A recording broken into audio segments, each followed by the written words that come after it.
we have some climate models for Canada, but we really know more about the expected impacts of smoke from the models in the US. So we know that overall the PM 2.5 concentrations on an annual basis won't change very much, but we're getting better control on sources such as cars and industries, which means that wildfire smoke will be more and more responsible for our lifetime PM 2.5 exposures than those other more traditional sources. So again, we don't expect to see a very big change in overall exposure, but there will definitely be more exposure to wildfire smoke over the next decade, 50 years, 100 years. Long-term health of populations. So looking at this slide, we see the PM 2.5 concentrations in Kamloops over the summer of 2017. And when we talk about the health effects of PM 2.5, we have to consider both the long-term and the short-term. So the long-term is what people are exposed to day after day, year in and year out. And the short-term are these fluctuations due to an air quality event. And we can clearly see in Kamloops that the air quality is quite good for most of the year, but then when the wildfire season hits, there's these very large changes in PM 2.5 concentrations. And when we calculate the annual average with those PM 2.5 concentrations, it's 15 micrograms per meter cubed. But when we take wildfire smoke out of the equation, we go back down to 7 micrograms per meter cubed. So wildfire smoke pretty much doubled the long-term concentration in Kamloops during that year. When it's really smoky, we expect to see some acute health effects, especially in people with pre-existing respiratory conditions such as asthma or COPD.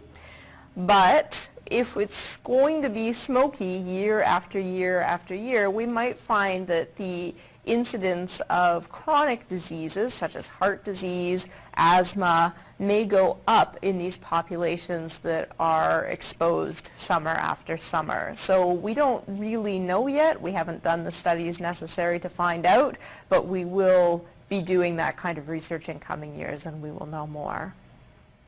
This is just some review of the 2017 and 2018 wildfire seasons across the province, and what we found was that between those two seasons we had almost 10,000 extra asthma physician visits and almost 43,000 extra dispensations of Ventolin, which are those blue puffers that people with respiratory conditions use when they're having difficulty breathing. So that's just a kind of a measure of the impact of the last two wildfire seasons in the province.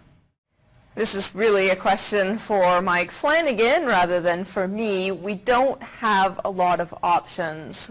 We know that wildfire risk is increasing, partially because of previous forest practice and partially because of climate change.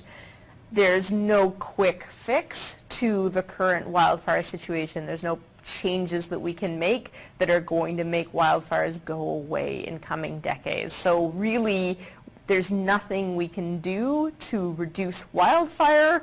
The only thing we can do is be prepared for wildfire smoke when it inevitably happens. So this is actually a much easier question than the question about wildfires themselves.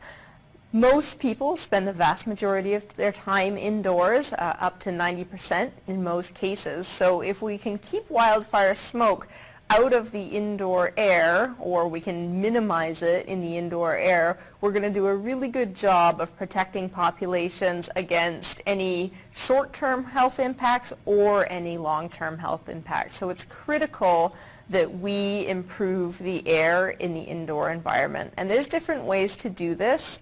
One key thing that can help is portable air cleaners. This slide shows a home in BC during a smoky episode. The black line indicates the smoke concentrations outside, where the gray line indicates the smoke concentrations inside.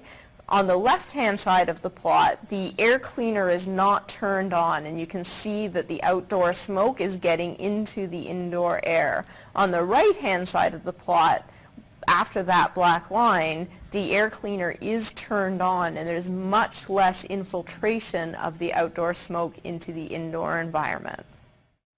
I'm not sure that it's so much a question of policy shifts. Again, I want to reiterate that preparation for the wildfire season is important. So we're not going to have the worst wildfire season on record every year, but we should go into every season expecting that it might be the worst, hoping that it won't be. If we change our attitude to have that expectation, we can really help to prepare people for those smoke exposures when they occur. What we really need in the province is good tools for people to turn to when it's smoky outside. Right now, there's a lot of great information out there, but it's in a lot of different places. So somebody who's trying to inform themselves about the current air quality, the air quality forecasts, the health effects, they have to look in 5 or 6 or 7 different places to get all of that information. What would be ideal for BC is to gather all of that information into one place, preferably something like a smartphone app or a website where people know they can go to get the information they need to protect themselves.